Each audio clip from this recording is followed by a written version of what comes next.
All right, buckle up, everyone, because today's deep dive is into something really unique. We're looking at open source physics education. Oh, sounds interesting. Where are we headed for this one? Singapore, actually. Singapore. Okay, I'm intrigued. What kind of sources do we have? Well, our main source is, it's a blog post. A blog post. Yeah, but it's not your average blog post. This thing is dense. It's packed with links, almost like a directory of resources kind of hidden away. Ah, so like a digital treasure map. Exactly. And it all revolves around this place called EduLabast. Seems to be this hub for like bringing innovative teaching ideas to life in Singapore. I see, a sort of incubator for educational innovation. Yeah, I think that's a good way to put it. So what kind of treasures are we digging up from this blog post? Well, there's one thing that really jumps out. They talk about this visit from 15 Dutch principals. Dutch principles. Ooh. All the way in Singapore. Yeah, apparently they came to EduLabast to see this project in action. This is back in 2013, so it seems like word of this was spreading internationally even back then. Interesting. So what exactly is this project all about? So the blog post is focused on something called Easy Java Simulations. Easy Java simulations. Yeah, and they're designed specifically for physics education. Okay, physics simulations. I can see where this is going. What makes these ones special? Well, the really cool part is who created them. It wasn't some tech company. It was teachers. Teachers. So they were coding these simulations themselves. Yeah, and get this, they worked hand in hand with the Ministry of Education to build them. Wow, that's impressive. You don't often see that level of collaboration between educators and the government. Right. It seems like they're really committed to this idea of open source education. Open source, meaning. Oh, right.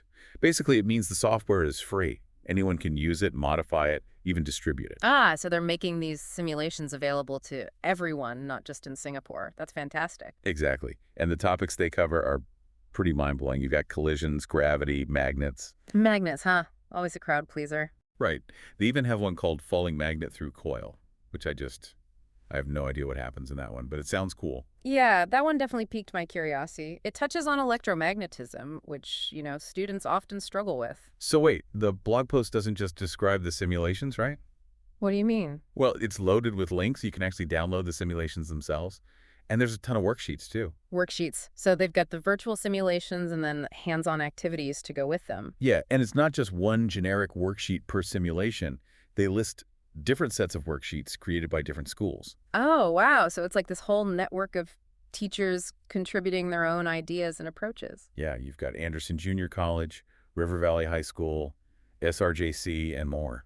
That's amazing. You can really see the collaborative spirit in action here. They're not just using these resources, they're actively shaping and adapting them. It's like each school is adding its own flavor to the recipe. And one name that keeps popping up everywhere is Looking. I have a feeling this Looking person is a bit of a legend in the Singaporean physics education scene. Yeah, sounds like someone we need to learn more about. A real champion for open source education. Absolutely. But before we go down that rabbit hole, there's something else I wanted to point out. We've been talking about physics, but the blog post also has this section called Popular Tags. And it hints at a much wider collection of resources, not just physics. Oh, really? So EduLabast is involved in more than just physics education. Seems like it. We've only scratched the surface here. This one blog post has already opened up so many questions. It really has. Singapore is clearly doing something very unique with open source education. It makes you wonder what the impact could be on a global scale. Definitely. And what about the challenges? Is this model replicable everywhere? So many things to think about. Absolutely. But for now, let's dive back into the specifics. I want to hear more about these physics simulations. What other gems have you unearthed from this treasure map of a blog post? Okay, so let's revisit that falling magnet through coil simulation that caught our attention earlier. Remember, it's part of a larger collection focused on electromagnetism, which, as we know, can be a real head-scratcher for students. Oh, I remember. It's one of those topics that seems so abstract until you can actually see it in action. But that's where simulations can be so powerful. Right. They can make those complex formulas and concepts come to life. So this particular simulation, according to the blog post, was a collaboration between Looking Paco and Ongle. More collaborative efforts. And they were all using that Easy Java simulation software we talked about earlier. It's fascinating how that software was key to enabling this level of collaboration. It's freely available, designed to be pretty user-friendly. So even teachers who aren't coding experts can create and modify simulations. That makes a lot of sense. It removes that technical barrier and lets educators focus on what really matters, how to best teach these concepts to their students. Exactly. And speaking of teaching, let's not forget about those worksheets. They're essential for taking what students learn in the simulation and applying it to real-world problems and scenarios. You're so right. So for this falling magnet simulation, there are separate worksheets created by, get this, Anderson Junior College, River Valley High School, and SRJC. Talk about a team effort. Wow, that's impressive. Each set of worksheets probably provides a slightly different perspective on the same concept. It's like getting a glimpse into different classrooms across Singapore. I know, right? It's amazing to see how different teachers are approaching the same topic. Yeah. And it's all thanks to the magic of open source. They've shared their work, their expertise, their creativity. It's truly remarkable. And this whole thing keeps bringing me back to Looking. This individual seems to be a driving force behind so much of this. It makes you wonder about the unsung heroes of education, the ones who are quietly shaping the future of learning. I totally agree. It's a reminder that innovation can come from anywhere. But for now, let's stick with this falling magnet simulation. The blog post mentions it was created using easy Java simulations, but unfortunately doesn't dive into the learning objectives or like the why behind it.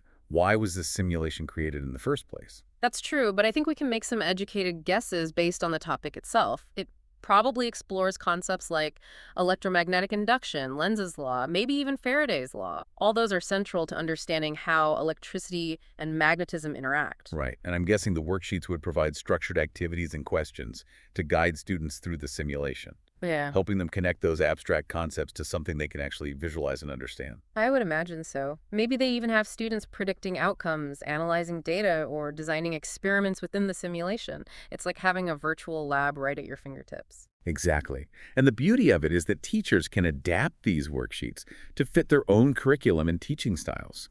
It's not a one-size-fits-all approach. It's about empowering teachers to be curators of their own content. I like that curators of content. It really captures the essence of this project, but let's not get stuck on just one simulation. There's so much more to explore in this blog post. Oh, absolutely. And since we're talking about physics concepts that make your head spin, how about we jump into the world of gravity? Specifically, a simulation called Kepler System Third Law. Remember those elliptical orbits? Kepler's laws of planetary motion. Oh, those took me a while to fully wrap my head around back in university. I wish we had these simulations back then. Seriously. Imagine how much more engaging those late-night study sessions would have been. So this Kepler system simulation, according to the blog post, was created by Timberlake, and, you guessed it, our friend Looking makes another appearance. Looking strikes again. And this time, it looks like the accompanying worksheets were created by YJC. I believe that stands for Yushin Junior College. You got it. And remember how we were talking about continuous improvement? Well, the post mentions that the worksheets for this simulation were updated in March 2013 based on suggestions from someone named Lawrence. Wow, that's incredible. It really shows that commitment to ongoing refinement and improvement through community feedback. This project is not static, it's constantly evolving. It really is. It's like a living textbook. Yeah. And it shows that expertise doesn't just come from the top down. It can come from any teacher who's willing to share their knowledge and insights. Absolutely. This project really flips the script on traditional education. Yeah. It empowers teachers to be not just consumers of resources, but creators and collaborators. Couldn't have said it better myself. Okay, ready for another one? This time, let's dive into something that's sure to make a splash. Ripple tanks. Ripple tanks. Oh, I remember those from my teaching days. I can practically hear that gentle hum of the motor and see those mesmerizing wave patterns. It's hypnotic, isn't it? But this simulation, simply titled Ripple Tank Model, takes things to a whole new level. And check out the team behind it. We, Duffy, Gergaberia, and Wang talk about international collaboration. Wow, that's incredible. A truly global effort to bring wave mechanics to life. Technology really has the power to connect people across borders. It's amazing. And they've generously shared this creation with the world. And of course, we can't forget those trusty worksheets to guide our learning. This time we have contributions from IJC, RVHS, and YJC, Looks like they're all getting in on the action. A true smorgasbord of physics knowledge. And the blog post actually highlights the quality of this particular simulation. It says it's got simplified physics equations modeled, realistic 2D and 3D visualizations, hints, and scientific measurement tools for inquiry activities and data gathering for inquiry learning. Ooh, that's a mouthful. But you can tell they put a lot of thought into making this simulation both engaging and pedagogically sound. Absolutely. They've clearly leveraged the power of technology to create an immersive learning experience. It's something you could never achieve with a traditional textbook. So true. And it's important to remember, this isn't about replacing teachers. It's about giving them new tools and resources to spark their students' curiosity and make learning come alive. I couldn't agree more. It's about empowering teachers to be the best educators they can be. But let's shift gears a bit. We've talked about waves. Now, how about something that tends to leave students feeling a bit lost? Projectile motion. Oh, yes, projectile motion. Those parabolic trajectories that haunted my physics exams. Maybe if I'd had these simulations, those nightmares wouldn't have been so terrifying. Maybe, maybe not.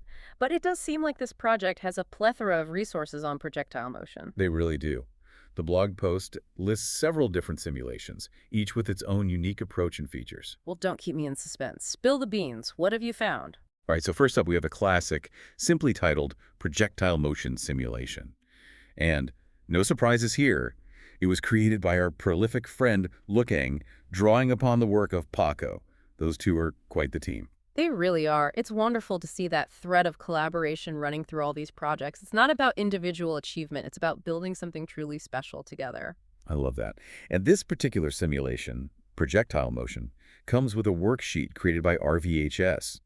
The blog post even mentions a specific update they made to the worksheet in February 2013, always striving for improvement. That's what's so great about this project. It's not a finished product. It's this living, breathing ecosystem of resources constantly being refined and enhanced by the community. Exactly. It's not just about tweaking existing resources either. The blog post mentions teachers creating entirely new simulations from scratch. Talk about initiative. That's remarkable. It speaks to the level of skill and dedication among these educators and to the supportive environment fostered by EduLabast. They're clearly empowering teachers to become creators, not just consumers, of educational technology. That's a key distinction. It's about shifting the paradigm from passive learning to active creation and knowledge sharing. But for now, let's stay focused on those projectile motion simulations. We've got more to explore. Lead the way, I'm all ears. All right, next up we have projectile motion without air resistance. Adding a layer of complexity, making it a bit more real world, you know? Ah, now that's interesting. Introducing air resistance takes it beyond those idealized models, challenges students to consider the factors that affect projectile motion in more realistic settings. Exactly. It's about bridging that gap between theory and practice. Showing students that physics isn't just this abstract concept confined to textbooks, it's happening all around us, all the time. I couldn't agree more. It's about making those connections to the real world. So who's the mastermind behind this air resistance simulation? Well, you probably already know the answer. It's Lukang, of course. And the simulation itself is based on work by, wait for it, Paco. They're like the Lennon and McCartney of open source physics simulations. Ah, I like that. And as always, we have those trusty worksheets to guide our exploration. This time they were created by SRJC. It's amazing to see how many different institutions are actively participating in this project, each bringing their own unique perspective and expertise. It's like a collective brain trust of physics educators. But wait, can you mention something about a projectile frog? That sounds intriguing. I did. Get ready for this one. It's called Projectile Frog Game. And as the name suggests, it takes that classic projectile motion problem and turns it into a game. Oh, that's fantastic. Gamification can be such a powerful tool for engaging students and making learning more fun. Exactly. And this particular game was created by someone named Wolfgang Christian, who, from what I've gathered, is a pretty big deal in the world of physics education. He's been a real pioneer in the open source movement. It's incredible to see him contributing to this project. It really speaks to the global reach and impact of this initiative. It's not just a Singaporean thing, it's this worldwide movement of educators who are passionate about making physics accessible and engaging for everyone. I love that. And this projectile frog game is a perfect example of how you can take a seemingly dry topic like projectile motion, Mm. and turn it into something that's actually fun and interactive. It's about tapping into students' natural curiosity and their love of games to make learning more enjoyable. But before we jump over to another exciting physics concept, I think it's worth pausing here for a moment. We've been so focused on individual simulations that we haven't really stepped back and considered the overall significance of this project. I agree. What are your thoughts on that? Well, what really strikes me is the profound impact of collaboration. We've seen teachers working with the Ministry of Education, educators from different institutions sharing their expertise. We even saw an example of international collaboration. This project wouldn't exist without that shared vision and that collective effort. It's true. It's a testament to the power of working together. And it's not just about the creation of resources, it's about that ongoing improvement and refinement that's made possible through collaboration. Exactly. This project isn't a static thing, it's constantly evolving, adapting thanks to the contributions of countless individuals. It's such a contrast to the way we often think about education, those static textbooks and isolated classrooms. It really is a different way of thinking. It's about embracing a culture of continuous improvement, where knowledge is shared, ideas are exchanged, and everyone benefits from the collective wisdom of the community. I love that. And it's not just beneficial for educators and students, it's beneficial for the advancement of science itself. By making these educational resources open and accessible, this project has the potential to spark a passion for physics in a much wider audience. Who knows, maybe it'll inspire future generations of scientists and innovators. It's a beautiful thought, and it all starts with a single blog post tucked away on the internet, waiting to be discovered. A digital treasure map leading to a world of possibilities. But let's not get ahead of ourselves. We still have more to explore in this world of open source physics. Right. Let's dive into another area that's often a challenge for students. Collisions. Collisions, where momentum and energy collide, sometimes literally.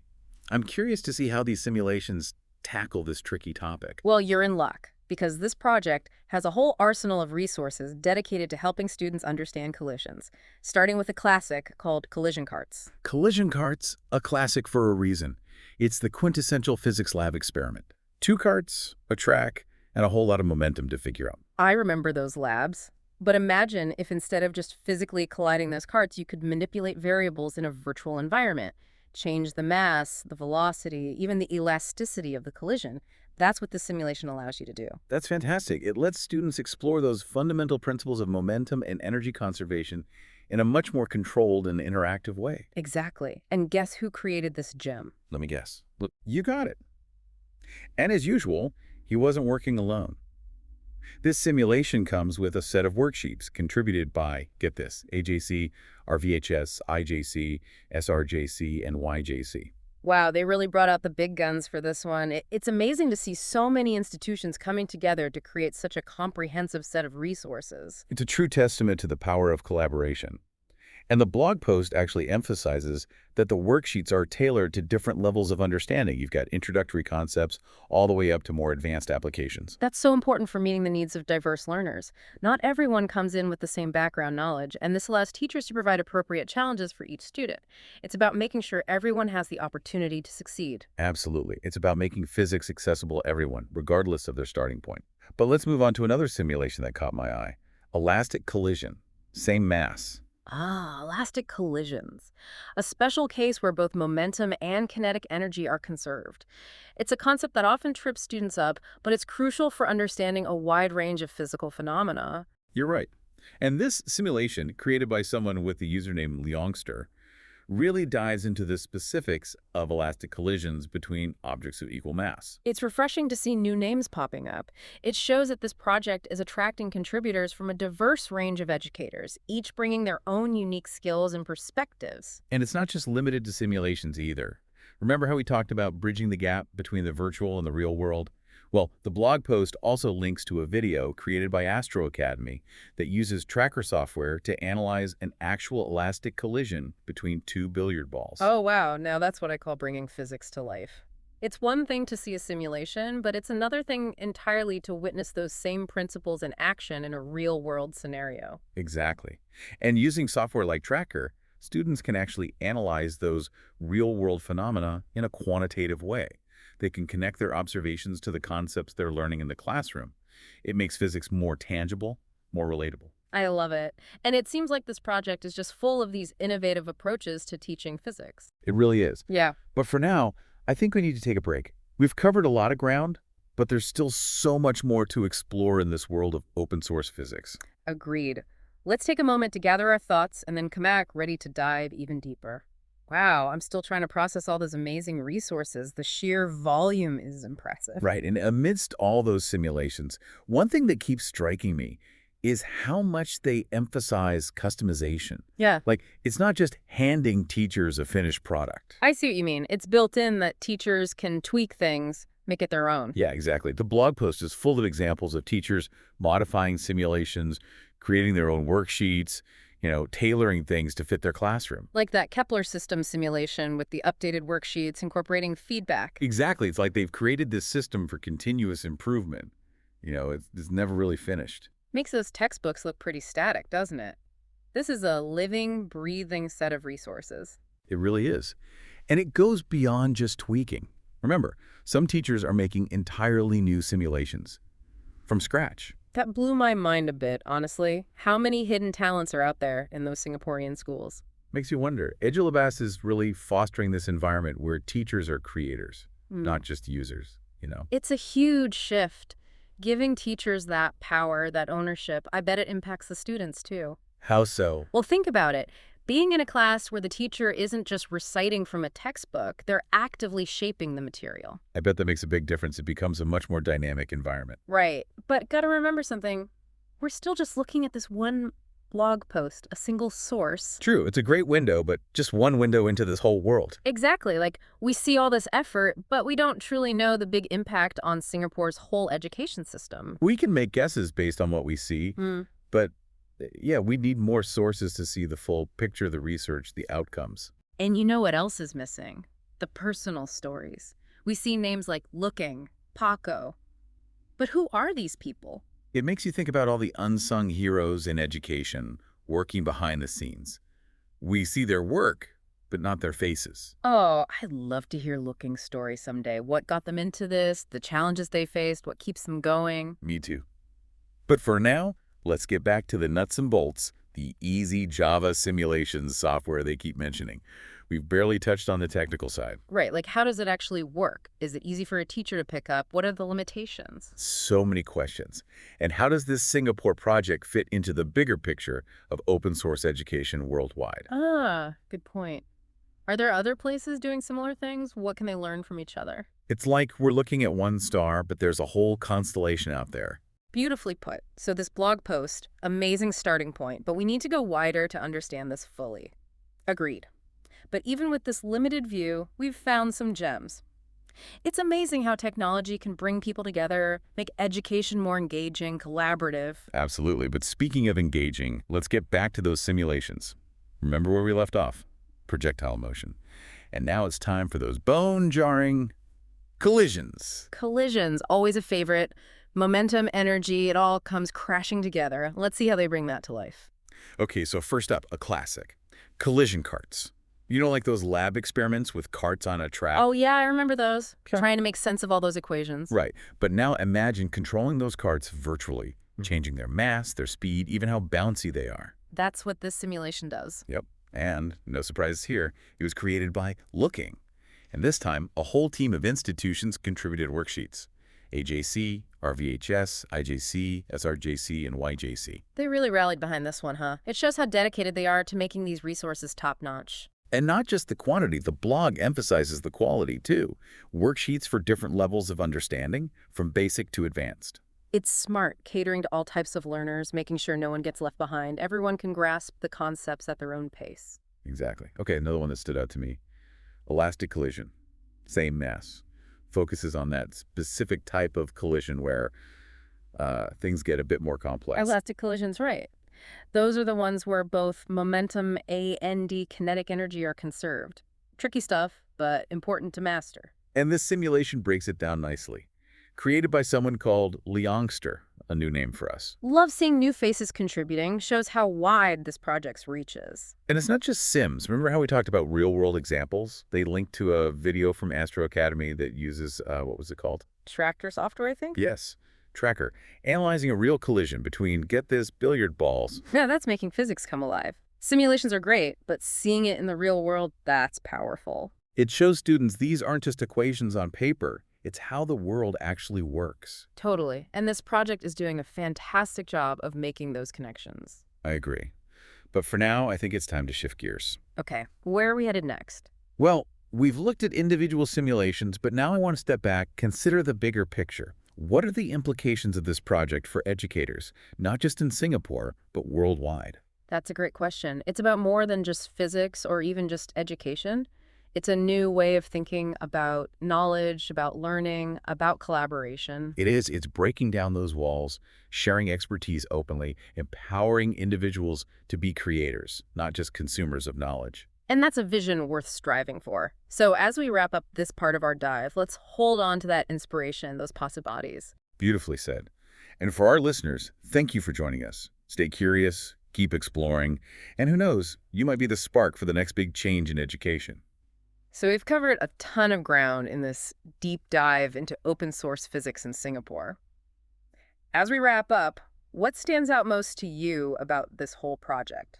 You know, it's really that spirit of collaboration that gets me. It's woven through everything they do. Yeah, it's not just the simulations themselves, it's that constant evolution, the feedback, the updates. It makes you realize how stuck in the past traditional education can be. Textbooks, they just sit there. This stuff is alive, it's breathing. It's exciting to think about the potential impact, not just for Singapore, but what if this model spread worldwide? Imagine kids everywhere having access to these amazing resources. That's the dream, right? Democratizing knowledge, making quality science education available to everyone. And it's not just theory. These simulations connect physics to the real world. Remember the one with air resistance? Oh yeah, showing students it's not just equations, it's how things actually work. It's about active learning, encouraging them to explore, ask questions, make discoveries on their own. Exactly. It's a more empowering approach to education, which makes you wonder, could this model be replicated in other countries? That's the million-dollar question, isn't it? It's more than just the technology. It's that culture of sharing, the trust between educators and, well, everyone involved. You're hitting the nail on the head. It's a huge challenge, but if we could pull it off, the rewards would be incredible. Imagine tapping into the collective brain power of teachers globally. Wow, it's inspiring just thinking about it. This deep dive, even though it was just from one blog post, it sparks so many ideas, so many possibilities. It really highlights how important it is to seek out these pockets of innovation, to learn from what others are doing. Absolutely. And for our listeners, thank you for coming along on this journey with us. We hope you're as excited about the future of education as we are. Remember, knowledge is power. Keep learning, keep sharing, and keep pushing the boundaries of what's possible. Beautifully said. And that's a wrap on this deep dive, folks. Until next time, keep those minds curious and keep exploring the amazing world of knowledge out there.